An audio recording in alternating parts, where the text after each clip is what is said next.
Okay, so road manual 373 to Gate Lima, make sure there's nothing unusual, and road manual the 231 into 12th Street, and then we're done. Welcome to Hidden Track Stories from BART. I'm Chris Filippi. In this latest edition of our podcast series, we're going to take you behind the scenes of the Operations Control Center. The OCC is the nerve center of the BART system. This is where a dedicated team of problem solvers oversees all of the trains as they shuttle tens of thousands of passengers to their destinations, as well as the infrastructure of the entire system. Public safety and doing everything possible to keep the trains on time are critical concerns. It's a fast-paced environment where collaboration is the key. In this episode, I'll speak with one of the managers of the control center, as well as a train controller who's been with BART for more than 2 decades. Speaking with Tony Robinson, he's the manager for the Operation Control Center here at BART, and we're actually in the OCC right now, and that in and of itself is a treat because a lot of people don't get to come into this facility. So let's start there, Tony. Describe where we're at and what happens here. Well, we are located at the Lake Merritt Station. We work in a level below the station, and it's a pretty large room with different positions around. It's dark in here. We have a main display board that shows the entire system, and we have about 3 or 4 different stations in the control center. We've got train controller, we've got communication specialist that provides information to all you passengers. We've got a position that controls the electrification of the system. So it's pretty complex control center. Yeah, there's a lot going on here. For me, it almost feels like what I would imagine almost a mix between mission control at NASA and a tower at an airport, like an air traffic control center. Is that kind of a valid comparison? Yeah, it is. I mean, my background before I came here in 1996 was as a air traffic controller in the military. I spent 20 years doing that, so I've worked in different control centers. And that's pretty much what this is. It's a dark room with different positions.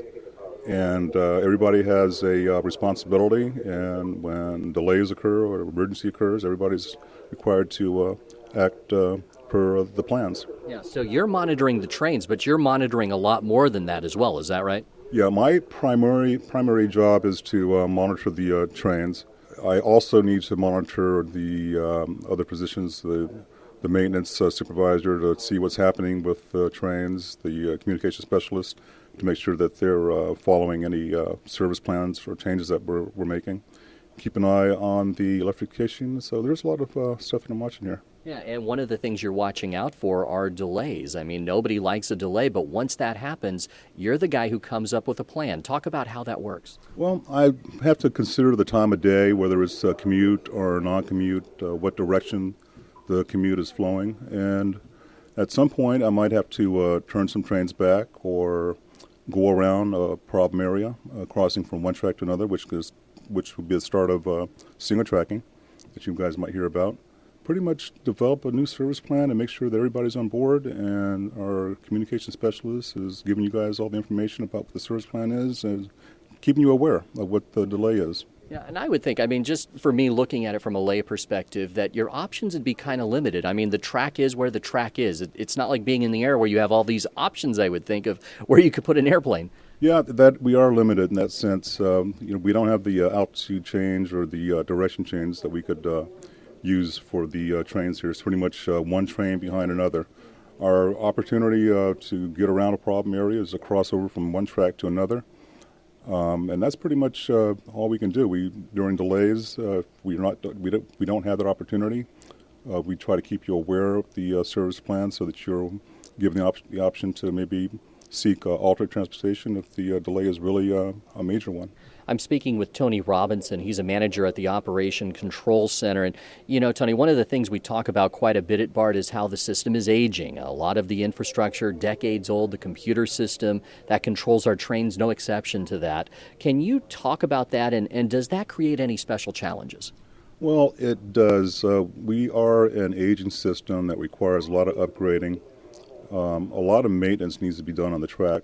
We do a major portion of our maintenance during non-commute hours when the system is closed, and maintenance crews have a short window to go out and make repairs and do preventative maintenance. But the system is aging so much that we have to do this maintenance during revenue periods. So at times during non-revenue, we'll set up work areas and we might single track so that a crew can go out and make these repairs. We sometimes have to incur delays, but we also have to keep in mind that this is work that needs to be done, and sometimes we're just forced to take the delays. This is a job that carries so much responsibility. I mean, you're watching a grid here with all kinds of trains, but really it's so much more than that. It's the people on the trains. It's a heavy responsibility. Keeping that in mind, do you think it takes a certain type of person, a certain type of personality to be well fitted to this job? Yes, it does. It takes somebody who can work under pressure, some heavy multitasking. We've got a pretty intense training program that can last up to a year to almost a year and a half. We're kind of changing our program to see if we can get more people certified, but we've got a dropout rate of about 40% on trainees that can't make it here. It's really a fluid, ever-changing environment. So it takes somebody who can really think off their feet and come up with solutions quickly. What's it like to work here on a really heavy usage day, say a Giants victory parade, one of our all-time sort of days where you have 500,000 people in the system? Is it different, and if so, how? There's planned delays and there's unplanned delays. So when there's events occurring, usually we have a operations plan, so it's a little bit easier to handle those. During emergencies that come up out of nowhere, it really can be a really taxing and draining work environment, and it could, after an 8-hour shift, sometimes you just want to go home and just go to sleep or toss a beer. I bet. What's your favorite part of this job?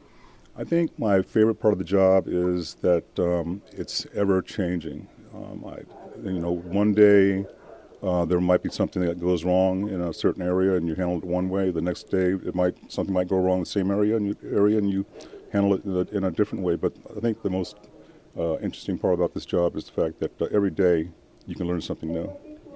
One of the neat things about doing an interview like this and being here is you really learn about the inside of BART and how things work, and most of our writers will never see anything like this. If there was something you wanted our writers to know about the OCC, about what happens in this center, what would that be? I'd like them to know that it's a very intense atmosphere to work in, and that our main goal is to provide you information about whatever service plan changes that we're making. Our goal increasingly throughout the last few years has been to make sure that the public is aware of the service changes. So that's my biggest thing, is making sure that you guys are aware of what's happening with the system. Yeah, you must take a lot of satisfaction out of this. It's a big deal. Yeah, I mean, there's days like for instance, when we have major delays and you kind of go home and you think about what you've done in the evening, and sometimes you amaze yourself. I'm a manager and I'm watching the entire control center, but I work with a lot of really highly professional workers, and a lot of the thinking and changes throughout the system are made by them. So another thing to consider is just wayside safety and the workers that are out there working on the rail and the rules that go into that and the communication that's necessary for that. Can you talk about that and what goes into that process? Okay, well, like I was telling you earlier, because of the aging system, we have a lot of work that's happening during the periods when trains are operating. So we are really working on safety for the workers that are out there doing this work. We have a three-way communication strategy that we use during these periods, and it basically is letting the train operators know about the work area, letting the maintenance crews know about the trains that are approaching the area, and make sure that there's three-way communication between the control center, the train operator, and the maintenance personnel. Yeah, so in that case, there's a reason the trains are slowing down, and it's for safety. It's for the safety of the workers. Yes, anytime we have crews wayside, we slow the trains down. That's just a safety strategy that we just have to do for their safety. Crews are advised of when trains are traversing their areas, and also when trains are not operating in the normal flow of traffic for a work area, reverse running. Tony, thank you so much for your time with us. Okay, thank you. Come on down anytime. That was Tony Robinson, who's one of the managers of the Operations Control Center. Now for part 2 of our inside look at the nerve center of the BART system. Still here in the Operations Control Center, now I'm speaking with Alan Weinberg, one of the train controllers for BART, and you were just sharing some of your background and what brought you to BART. You've been here for 25 years. Tell me a little bit about what brought you here and what got you started at BART. I started at BART 26 years ago as a part-time station agent. Son had just been born sick with some medical conditions, and I was looking for a job with good medical. So I started at BART as a part-time agent, and 6 months later, I moved to the control center when I saw an opening for a train controller, and I've now been in the control center for 25 years. Yeah, and very interesting that so many of the folks who work in this center, especially train controllers, have that background of being in the Air Force, being in the military, and having that background as a flight controller. It seems like there are a lot of parallels between the two jobs. There are a lot of parallels, a lot of basic skill set, multitasking, situational awareness, flexibility. We also have other control center personnel here that were ex-military controllers, comm specs, other ones that were, there's a few certified pilots here in the control center. It's that same control center environment, command and authority type thing. Yeah. Now, a lot of people listening are going to be like, well, wait a minute. What is this? We have train operators, and now they're train controllers. Well, what's the difference there? They call it train controller, but it's like a system controller. We talk to the train operators via the radio. We can control, to some degree, the train's speed and the train's direction of travel as far as whether we're going to cross it over, where it's going to go. So there are some minimal controls that we have here, but we really are more in place for delay management and strategies in the event of a problem. Yeah, so kind of expand on that. Tell me a little bit about what a typical shift is like for you. What are you doing here? I mean, we've got this huge board with all these flashing lights and whatnot on. It seems like a lot to keep track of. It can be. When we first get on shift, we have a responsibility to check overnight what's changed. Rules and procedures are constantly changing as equipment statuses change. So we'll check in, we'll read current rules and procedures, we'll read about any areas of the system that we might be running at a reduced speed or there's work going on. We usually sit 2 people at a time. Our commute for us starts at, my shift is 2 in the afternoon till 10 at night. We're a 24-hour facility. Commute for us starts at 1600 and it runs till 1900. So commute for us means the spotlight's on.